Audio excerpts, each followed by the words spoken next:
আমার হিন্দু সমাজের ভাইরা কি ভাবছে, মোদি এবার মুসলমানদেরকে সাইজ করবে। আমি না খেতে পাই পাবো, কিন্তু মুসলমানকে তো সাইজ করবে। আমি 100 টাকা পেট্রোল ডিজেল কিরাসিন 100 অধিক টাকায় কিনবো, মুসলমানদেরকে সাইজ করবে। এই ভাবনাটা ভাবিয়ে দেওয়া হচ্ছে। কিন্তু আমি খেতে পাচ্ছি না কেন? গ্যাসের দাম বেড়ে যাচ্ছে কেন? পেট্রোল ডিজেলের দাম বেড়ে যাচ্ছে কেন? পেঁয়াজ রসুন তেল দেখুন আকাশ ছোঁয়া দাম। সরিষার তেল 200 টাকা কিলো। নিত্য প্রয়োজনীয় জিনিসের দাম আকাশ ছোঁয়া হয়ে যাচ্ছে। এটা কমাবে কি করে? এই আওয়াজ তোলার থেকে কি বলাচ্ছে, না আওয়াজ তুলতে পারে সেই জায়গায় গুঁজে দেওয়া হচ্ছে কি এই মুসলমানদেরকে জব্দ করতে হবে। ফলে ঠিক আছে আমি খেতে পাচ্ছি না, ঠিক আছে মুসলমান জব্দ হোক। এই একটা টেন্ডেন্সি, ট্রেন চালানোর চেষ্টা করছে, ট্রেন চালানোর চেষ্টা করছে। তাই আপনাদের বলবো, সর্বপ্রথম একটা ভুল বুঝানো হচ্ছে বৃহত্তর সমাজের মানুষকে। এতদিন সবাই বলেছে যে মমতার হচ্ছে ঘরের টাকা না, যে লক্ষ্মীর ভান্ডার দিচ্ছে, এরকম করে করে বলেছে। তো বলছি এখন কি সবার ঘরের টাকা হয়ে গেছে নাকি যে অন্নপূর্ণা ভান্ডার দিচ্ছে? আমাদের তো এখনো পর্যন্ত হচ্ছে অন্নপূর্ণা ভান্ডার আসলো না। হ্যাঁ, 2 মাসের টাকা আগেকার বলেছিল, কত কিছু প্রতিশ্রুতি দিচ্ছিল। আবার এই অন্নপূর্ণা ভান্ডার দিতে গিয়ে এখন হচ্ছে যতগুলো নেতা মন্ত্রীরা আছে দেখছি এসে বলছে ফুর্তি মারার জন্য টাকা দেবো না, সোনার চেন থাকলে দেওয়া যাবে না, তারপরে এই থাকলে দেওয়া যাবে না, ওই থাকলে দেওয়া যাবে না। বলছি বাপের বাড়ি থেকে যখন হচ্ছে বিয়ে দেয় না, বাপের বাড়ি থেকে যখন বিয়ে দেয় তখন যদি সোনার চেন না থাকে তখন শ্বশুর বাড়িতে নেবে না। এখন বলছে সোনার চেন যদি থাকে তাহলে অন্নপূর্ণা ভান্ডার দেবে না। তাহলে মানে কোন দিকে যাবে মেয়েরা, কোন দিকে যাবে? আবার হচ্ছে বড়রা টাকা দেবে না মেয়েদেরকে, কোন দিকে যাবে বলুন না, কোন দিকে যাবে? ফুর্তি যে সবাই পড়বে সোনার চেন, সবাই পড়বে, সবাই ফুর্তি মারবে, আর হচ্ছে এমনি মেয়েরা একটু শখ করলেই দোষ। শখ করলেই দোষ। সব যত সব দেবেন না, দেবেন না, কিন্তু এই 14 বার করে এসে মত পাল্টানো, 14 বার এখন ফর্মে হবে না, এখন অনলাইনে হবে, এখন হচ্ছে এতে হবে না, এখন ওতে হবে, এরকম করলে হবে না। ঠিক আছে, যে কোনো একটা ডিসিশন নিতে হবে। ভালো করে মিটিং করুন, ভালো করে হচ্ছে ডিসিশন নিন যে কাদেরকে দেবেন কাদেরকে দেবেন না। হ্যাঁ, যারা জয় শ্রীরাম বলে তাদেরকে দেবেন, যারা জয় শ্রীরাম বলে না তাদেরকে দেবেন না। তো এইরকম কিছু একটা মিটিং করুন না। অনেকেই এসে বলছে ভ্যাকসিন নিয়েছো তাহলে দেওয়া হবে, নাহলে এই করেছো নাহলে দেওয়া হবে। ওই 3000 টাকা দেবো ফুর্তি মারার জন্য, 3000 টাকা দেবো না। সবাই ফুর্তি মারতে পারবে, সবার ঘরে 10খানা হচ্ছে চলে আসবে, সবাই পার্টি অফিসে হচ্ছে ঠ্যাং ফাঁক করে ফুর্তি মারবে, তখন কিছু হবে না। না, আর যত জ্বালা এই অন্নপূর্ণা ভান্ডার নিয়ে, যত জ্বালা, বুঝতে পারলেন? যাবে তো যাবে কোথায় মেয়েরা বলুন না, যাবে তো যাবে কোথায়? যদি 2-3 ভরি না সোনা দেবে তাহলে শ্বশুর বাড়িতে যাওয়া যাবে না। ঠিক আছে, যাবে তো যাবে কোথায়? মা বাবাদের না খুব কষ্ট। ঠিক আছে, একটা মেয়ে পয়দা হলো না, খুব কষ্ট। দেখুন না এখন সব কিছু বন্ধ হয়ে গেছে। যে মেয়েরা পড়াশোনা করতো, পড়াশোনার টাকাটাও পাচ্ছে না। এতদিন সেই পড়াশোনার টাকা নিয়ে নেচে নেচে নেচে নেচে বেরিয়েছে, আবার বলেছে আমি লক্ষ্মীর ভান্ডার নিচ্ছি আর ভোট দিব অন্যজনাকে। দেখ কেমন লাগে। এবার কোনো টাকায় ঢুকবে না, লক্ষ্মীর ভান্ডার ঢুকছে। আসলে তোদের তো ওই জঙ্গলে গিয়ে মঙ্গল করে এসে খাওয়াটা স্বভাব, যার কারণে এই ধরনের কাজগুলো করে বেড়াচ্ছিস, বুঝলি? জানোয়ারগুলো।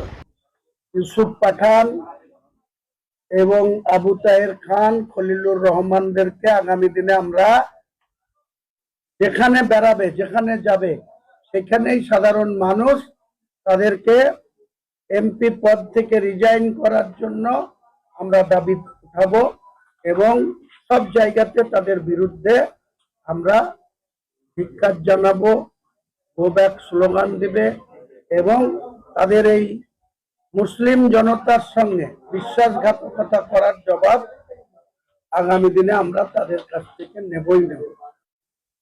বলছে কি মুর্শিদাবাদ জেলার 3 জন সাংসদ গত পরশুদিন তারা এনডিএ জোট তারা সামিল হয়েছে।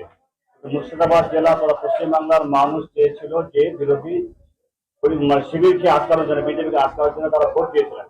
আর মুসলমান সমাজ এবং বাংলার মানুষ তথা এই পশ্চিমবাংলার মানুষ সবাই মানে মুর্শিদাবাদ জেলার মানুষ আজকে হতাশ হয়। এ নিয়ে আপনার দেখুন, হতাশ হওয়ার কোনো কারণ নেই বা হতাশ হওয়ার কোনো জায়গা নেই। এই 3 জন সাংসদ যথাক্রমে আবু তাহের খান, খলিলুর রহমান এবং ইউসুফ পাঠান, তারা 2024 সালের যে লোকসভা নির্বাচন, সেই নির্বাচনে মুর্শিদাবাদের মানুষ বিজেপির এগেনস্টে, বিজেপি দলের বিরুদ্ধে এদেরকে নির্বাচিত করেছিল। সেই বিশ্বাসঘাতকরা নিজেদের স্বার্থ কায়েম করার জন্য আজকে মুর্শিদাবাদের ভোটারদের সঙ্গে বিশ্বাসঘাতকতা করেছে। তৃণমূলের নেত্রী মমতা ব্যানার্জির সাথে বিশ্বাসঘাতকতা করেছে। কাজেই এর জবাব আগামী দিনে মুর্শিদাবাদের মানুষ এই তিনজন সাংসদকে যখনই নির্বাচন আসবে তারা উপযুক্ত জবাব নিশ্চয় পাবে। আমরা এতে হতাশের কিছু নই। আমি মুর্শিদাবাদের প্রত্যেকটা রাজনৈতিক ব্যক্তিত্বকে বলবো এই বিশ্বাসঘাতকদের বিরুদ্ধে সোচ্চার হতে।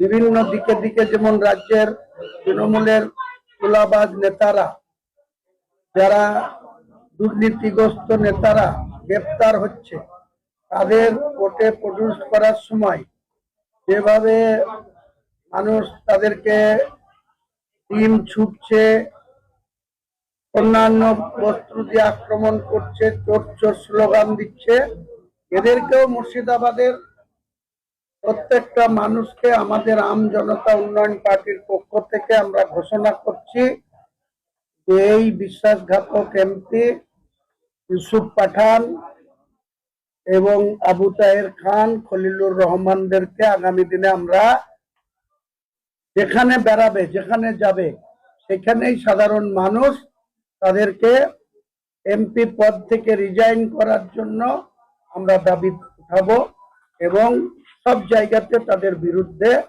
আমরা ধিক্কার জানাবো, গো ব্যাক স্লোগান দিবে এবং তাদের এই মুসলিম জনতার সঙ্গে বিশ্বাসঘাতকতা করার জবাব আগামী দিনে আমরা তাদের কাছ থেকে নেবই নেব। আগামী দিনে মুর্শিদাবাদ জেলার মানুষ এখানে দাঁড়িয়ে থেকে বলেছিল যে আপনাকে গদ্দার, বেঈমান, মির্জাফর, যারা লাগাতার আপনার বিরুদ্ধে অপপ্রচার চালিয়ে গেল, আজকে মানুষ আজকে দেখলো যে কারা বেঈমান, কারা মির্জাফর, কারা গদ্দার, কারা বিশ্বাসঘাতকতা এবং তারা বীর সৈনিক হিসাবে তারা কাজ করছে। আজকে ভীরু কাপুরুষের মতো আজকে এনডিএ জোটে যোগ দিয়েছে। আগেই বললাম আপনাদের যে যে সমস্ত সাংসদ মমতা ব্যানার্জির প্রতীক নিয়ে তারা 2024 সালে নির্বাচিত হয়েছে, 29 জন সাংসদ